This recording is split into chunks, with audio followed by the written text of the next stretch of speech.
Hello everyone, welcome back to our channel. Today, we've got some exciting news in the world of defense and international cooperation. India and the United States are in talks to co-produce the advanced Javelin anti-tank missiles right here in India. Let's dive into the details. Recently, high-level discussions were held between India and the US regarding the co-production of these state-of-the-art Javelin missiles. This move is aimed at bolstering the Indian military's capabilities with advanced anti-tank weaponry.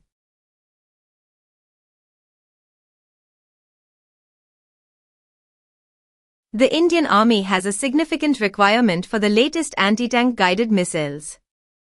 To address this, India had to procure a limited number of Israeli Spike ATGMs under emergency procurement.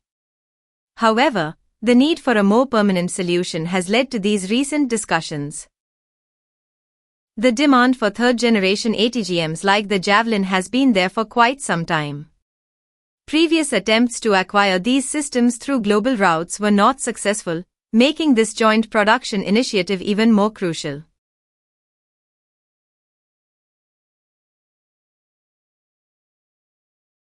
Meanwhile, India hasn't been sitting idle. The Defense Research and Development Organization, or DRDO, is also working on its own solution. They are set to conduct trials for their man-portable anti-tank guided missile, MPGM, soon. If successful, this indigenous effort could complement the Javelin co-production, providing the Indian Army with multiple advanced options.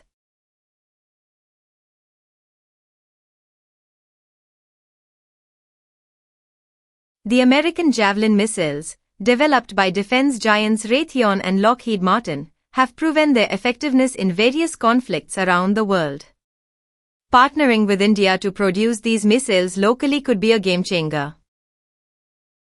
The Indian partner for this joint production will be identified at a later stage, as these discussions are still in the early phases.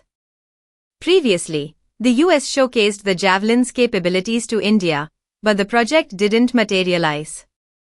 This time, hopes are higher. So, what do you think about this potential collaboration between India and the US? Will it mark a new era in defense cooperation? Let us know your thoughts in the comments below. Thanks for watching, and until next time, stay informed and stay safe.